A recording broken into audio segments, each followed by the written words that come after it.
रोहिल, मैं बड़ी अम्मा के पास जा रही हूँ। सॉरी भाभी, कारोबारी बातें कुछ ऐसी होती हैं। बेवकूफ लड़की, यही वक्त होता है नंबर बनाने का, जो कि तुम बिल्कुल जाया कर चुकी हो।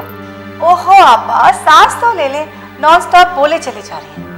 घर में बैठे बैठे बोर हो रही थी, इसीलिए आजकल एडवर्टाइजिंग एजेंसीज में इंटरव्यू दे रही हूँ। और तुमने मना कर दिया?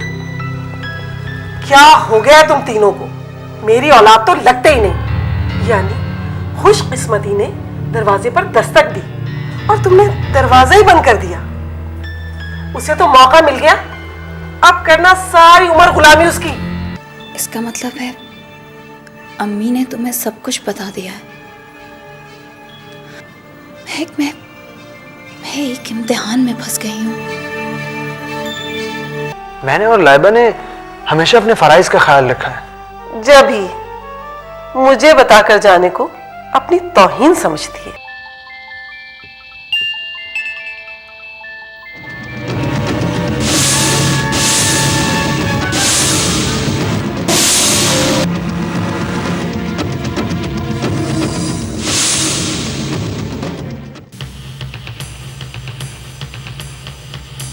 रोहेल का नंबर सीमा आपके पास? ओह माय गॉड, इसका मतलब है उस दिन मैं सही चली गई थी वहां से, वरना रोहेल मुझे सीमाप के साथ देखकर, थैंक गॉड। किसका फोन था फर्जी? पता नहीं, जब तक मैंने फोन उठाया तब तक बंद हो गया था।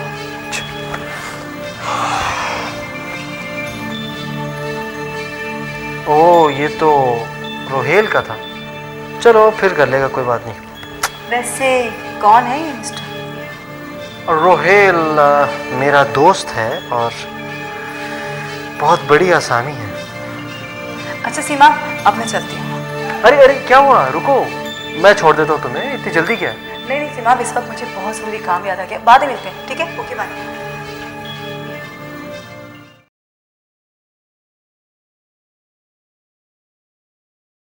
अम्मी, आपको महक से कुछ नहीं कहना चाहिए था।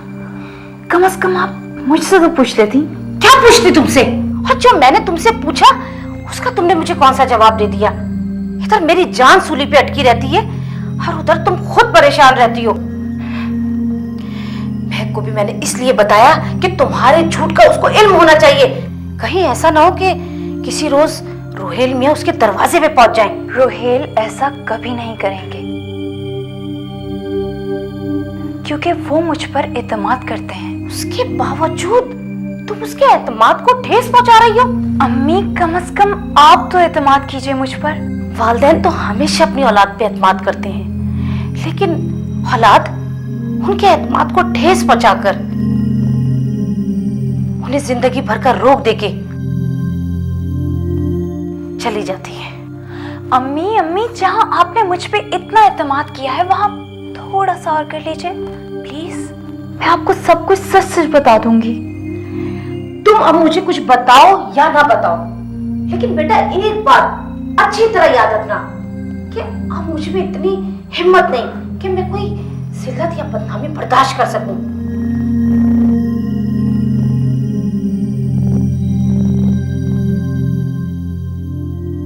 देखो सोहेल बेटा, हम यहाँ माजी के वाकयात को कुरेदने के लिए नहीं बैठे हैं, बल्कि ऐसा फैसला करना चाहते हैं कि तुम तीनों भाई मिल के रहो, खुश रहो। काशिफ बता रहा था कि तुमने नई फैक्ट्री के इंतजाम संभालने से इनकार कर दिया। इंतजाम संभालने से नहीं बड़ी अम्मा,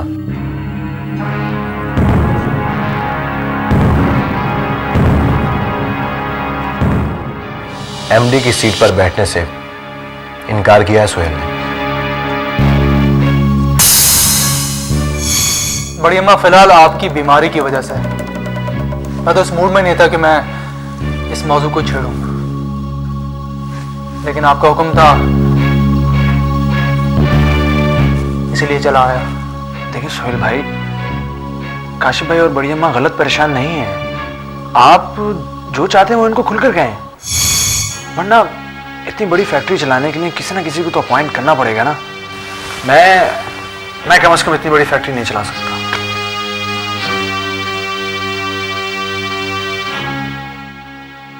बड़ी अम्मा मुझे बिल्कुल भी एतराज नहीं है, लेकिन बात वही है जो मैं पहले भी कर चुका हूं।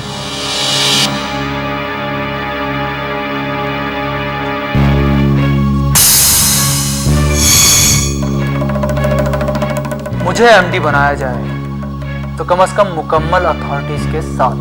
किस किस्म की अथॉरिटी चाहते हो तुम? वही जो पुरानी कंपनी में आपके पास है।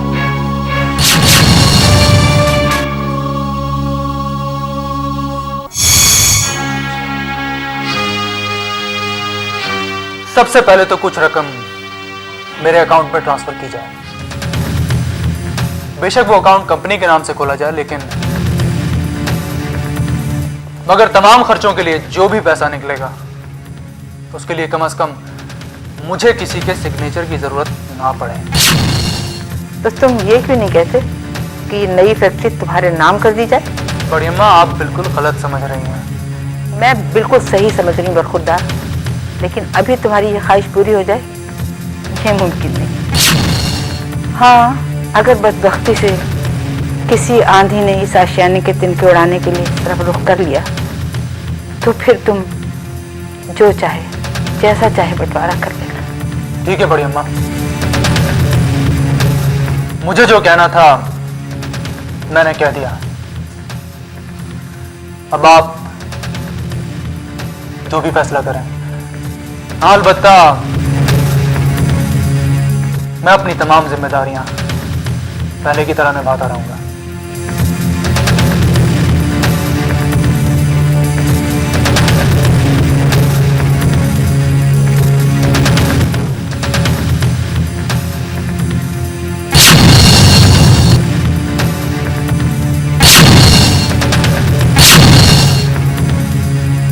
अरे तुम क्या जानो जिम्मेदारियों को?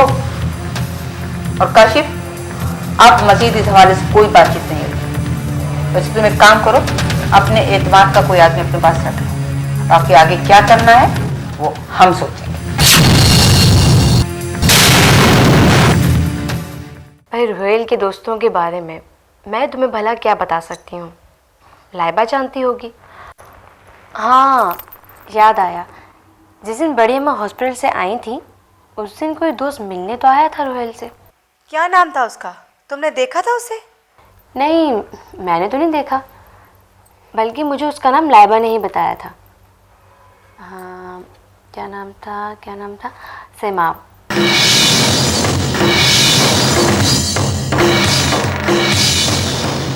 लेकिन एक बात बताओ फरसीन, तुम्हें अचानक से क्या दिलचस्पी हो गई रोहेल के दोस्तों से भाई? मुझे? तुम तो जानती हो आपा, मेरे कितने सारे फ्रेंड्स हैं और अब मैं रोहिल में भी इंटरेस्ट लेने लग गई हूँ। ये भी तुम्हें मालूम है। मैं तो बस ये मालूम कर रही थी कि कहीं रोहिल का कोई दोस्त मेरे दोस्तों में से ना निकल आए। इसीलिए तो मैं तुम्हें कहती हूँ, बड़ी अम्मा के रूम में तीनों भाई गए हुए, ना जाने आपस में क्या खिचड़ी पक रही है। मैं तुम्हें रात में फ़ोन करके बताऊँगी, ठीक है? ओके, अल्लाह हाफिज़। खुदा हाफिज़ आपा। तुम ठीक कहती हो आपा, जान तो मुझे अब छुड़ानी ही होगी। खुर्रम, आप नहीं जानते बेटा, आपने कितना इम्पोर्टेंट पेपर फाड़ दिया है। सॉरी मम्मी, मुझे नहीं पता था कि वो इतना इम्पोर्टेंट कागज है।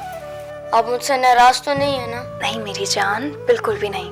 अच्छा, अब आप अंदर जाओ रूम में और जाके अपना कंप्यूटर ऑन करो। मुझे बुआ से कुछ बात करनी है। नहीं, मैं नहीं जाऊंगा। अगर मैं चला जाऊंगा तो बुआ मेरी शिकायतें लगाएंगी। अरे बच्चे, मेरे बुरे दिन आए हैं क्या जो मैं तुम्हारी शिकायत नहीं करूंगी? इधर देखो, देखो इधर मेरी तरफ। तौबा, मेरी तौबा जो मैं तुम्हारी शिकायत करूं। प्रॉमिस? पक्का प्रॉमिस।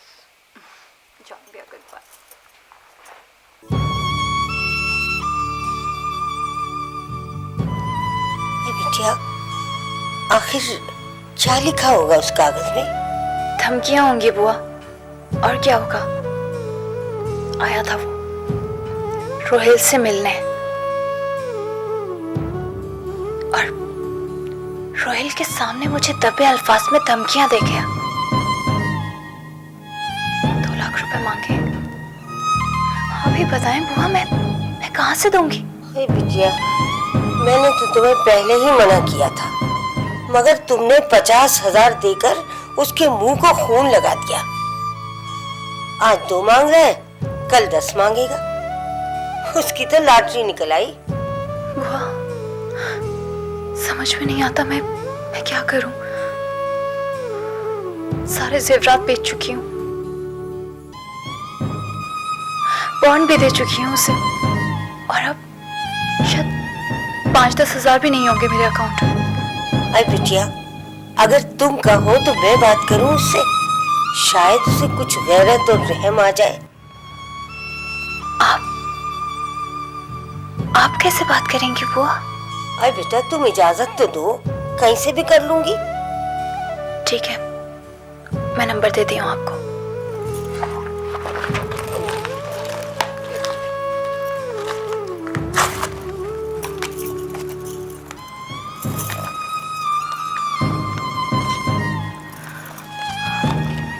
उससे बात कर लें, लेकिन प्लीज खुर्रम के हवाले से उससे कोई बात मत कीजिएगा।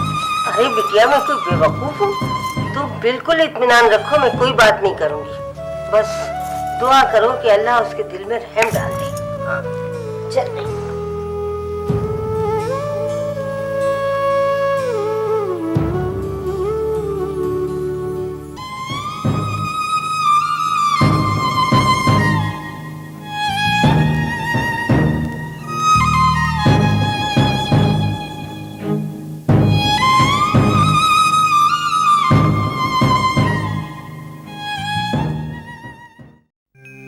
अरे ये बड़ी भी ना मरेंगी ना हमें हमारा हक देंगी। अरे किस ढिठाई से मना कर दिया उन्होंने। खाला अम्मी, सुहेल भी तो बार बार गलती कर जाते हैं। एक बार फैक्ट्री का चार्ज तो संभाल ले। अथॉरिटीज का क्या है, वो बाद में मिल जाएंगी। मोहतरमा, घर के मसले मसाइल और बिजनेस 2 अलग अलग चीजें हैं।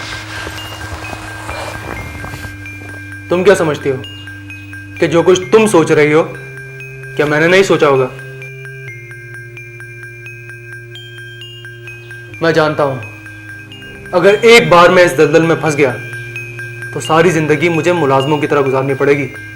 बात तुम्हारी भी ठीक है सुहेल, और क्या शर्मीन भी गलत नहीं रही है। रुहेल से तो किसी बात की कोई उम्मीद ही नहीं है। अब सोचना यह है कि किया क्या जाए। सुहेल, आप अंकल फारूकी के साथ मिलकर क्यों नहीं एक नया बिजनेस एस्टेब्लिश करते? आपके अंकल फारूकी एक बार जो मुझे बीच मझधार में छोड़कर चले गए थे, वही तजर्बा काफी है मेरे लिए।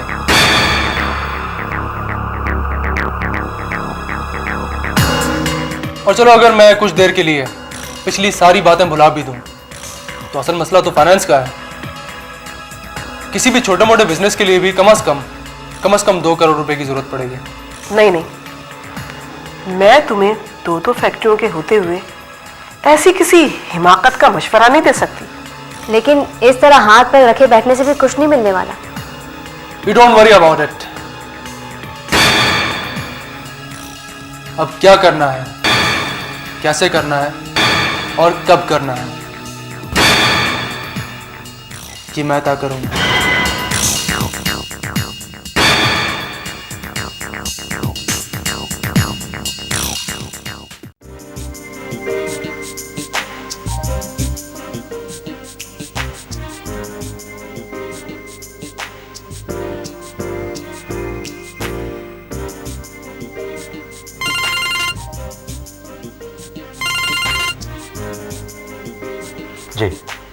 जी, बात कराएं।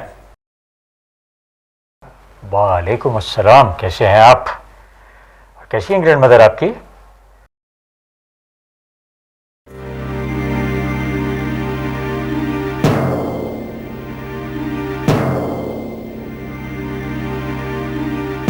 अरे कब? ओहो,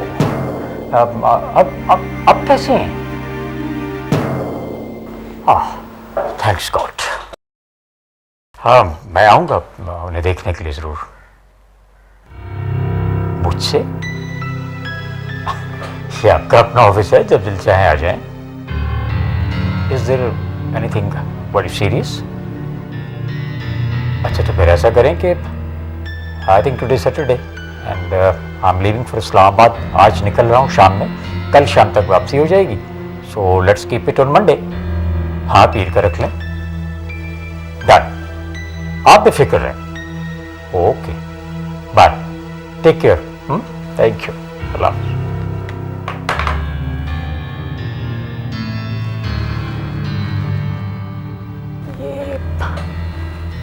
अचानक तन्हाई में उन्हें मुझसे क्या काम पड़ गया?